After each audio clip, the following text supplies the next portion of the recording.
recorría las estribaciones del Pirineo hasta los confines de Huesca. Sin embargo, tras la muerte de Sancho III, el primogénito García sufrió los embates de sus hermanos por el control del territorio hasta que su hermano Fernando lo mató en Atapuerca, en 1054. En tierras de la Bureba se sigue escenificando la muerte del rey García, el de Nájera. Los campos de Atapuerca y Ajés aún recuerdan el eco de aquella batalla con un menhir que recoge la leyenda. Fin de rey don García de Navarra. Batalla de Atapuerca, 1054. Una batalla que marcará el inicio del declive del reino vascón. En 1057, el reino de Pamplona perdió Oña, Trasmiera, Mena y Bureba Occidental, mientras Valpuesta y otros lugares aguantaban los ataques. Algunos tenentes defendieron sus fortalezas valerosamente. Sancho Fortuniones en Pancorbo, Munio Muñoz en Término, Fortún Ximénez en el castillo de Rodilla y García Ximénez en los montes de Oca.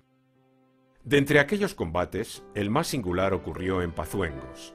Allí, el tenente navarro Xemén García Torrellos luchó en duelo contra el mejor guerrero del rey de Castilla, Rodrigo Díaz de Vivar, el Cid, que a partir de esa victoria sería apodado el Campeador. Las pérdidas continuaron con el asesinato de Sancho IV en el barranco de Peñalén. El vacío de poder trajo la ruina del reino y su reparto entre monarcas castellanos y aragoneses.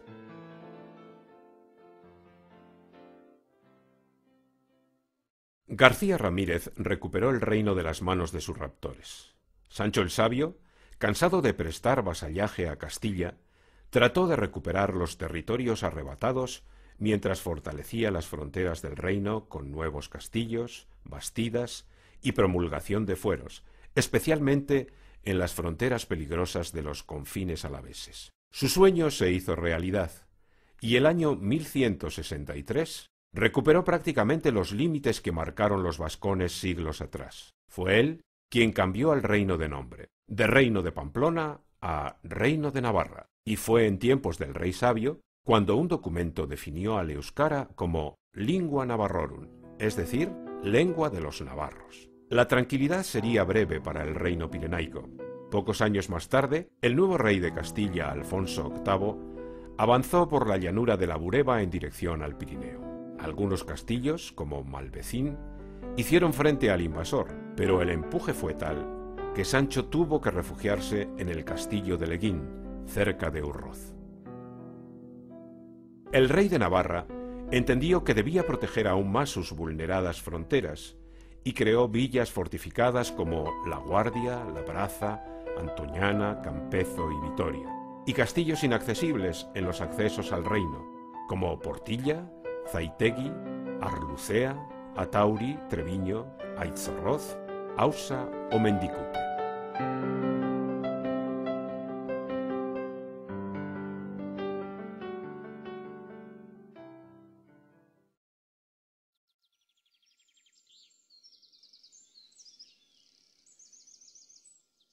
Por aquellos años, la Baja Navarra ya formaba parte del reino.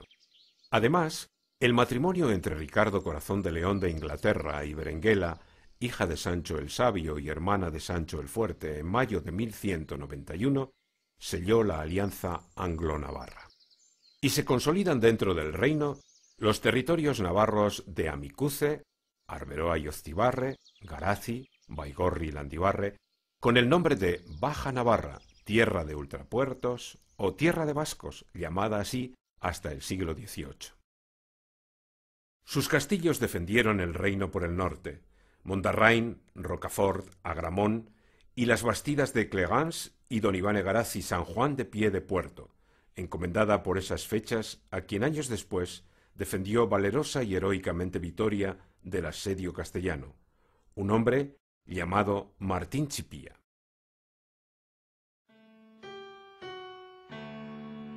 El hijo del sabio, Sancho el Fuerte, prosiguió con el fortalecimiento del reino creando la tenencia de San Sebastián y fortaleciendo otros castillos importantes como Ereño, Zarragoiti, Guetaria, Mota, Beloaga y Hondarribia. Pero, ingenuo y confiado, como dictó en su memoria Jaime, rey de Aragón, el rey de Navarra no supo contrarrestar el ataque depredador del rey de Castilla. Regueros de soldados atravesaron la puerta natural de Pancorbo y se dirigieron al baluarte defensivo del occidente del reino, Vitoria. Mientras la ciudad aguantaba el asedio, las tropas castellanas fueron conquistando el resto de plazas fuertes y castillos de Guipúzcoa y Araba, salvo algunas fortalezas como Portilla, Toloño, La Guardia, Asa y Treviño, que aguantaron los ataques y mantuvieron el pendón de Navarra en sus almenas. Con 2 iglesias fortaleza y murallas imponentes, Vitoria tenía como tenente al mejor, Martín Chipía. Él ordenaba y alentaba a sus hombres desde las almenas. Fueron 9 largos meses de asedio, varios de ellos pasando hambre y enfermedades.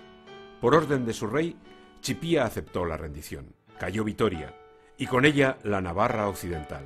Se abrió así una herida que todavía no ha podido cicatrizar. Desde entonces, vascones contra vascones, o vascos contra vascos, o navarros contra navarros, que cada cual lo exprese como desee. El rey de Castilla se apoyó en nuevos linajes feudales y en las ventajas que ello reportaba a los jaunchos frente al régimen de tenencias navarro para asentar una frontera antinatural. Robos, asesinatos e incendios se multiplicaron en la muga entre lo que quedó del reino de Navarra y las tierras que quedarían ya hasta hoy bajo dominio castellano. Sus reyes, desde Burgos, alentaron los ataques para desestabilizar a lo que quedaba del reino.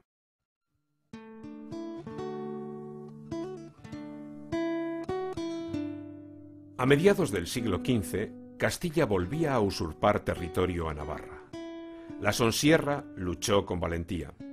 La Bastida de la Guardia aguantó un asedio de 7 meses. El castillo de Asa vio morir a su alcalde, Juan Ualde, sustituido en plena batalla por su hijo. Las fortalezas de Toloño, Toro, Herrera, Bernedo y Buradón fueron conquistadas y destruidas por el ocupante.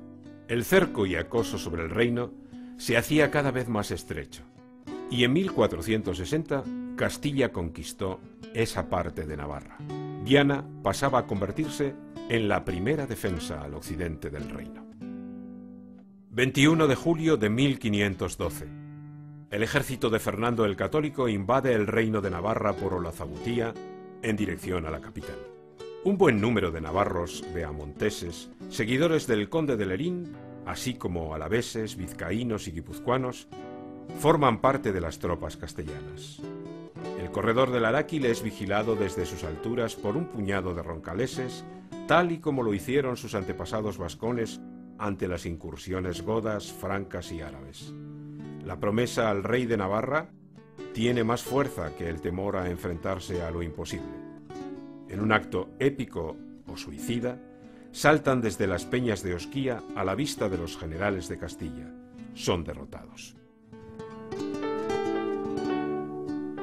Los conquistadores han abierto la puerta hacia Pamplona. La capital se rindió y otras ciudades y villas siguieron su ejemplo. Tudela, por el contrario, cerró sus puertas y se preparó para la defensa. Ese desafío al poder del rey católico les costaría a los tudelanos la destrucción de su fortaleza. No dejaron piedra sobre piedra. Hubo varios intentos de liberar el reino, pero sin éxito. Las Cortes, a pesar del control castellano, tuvieron fuerzas para protestar contra la barbarie de Cisneros, que ordenó demoler o desmochar los castillos navarros que quedaban en pie. No consiguieron paralizar la destrucción.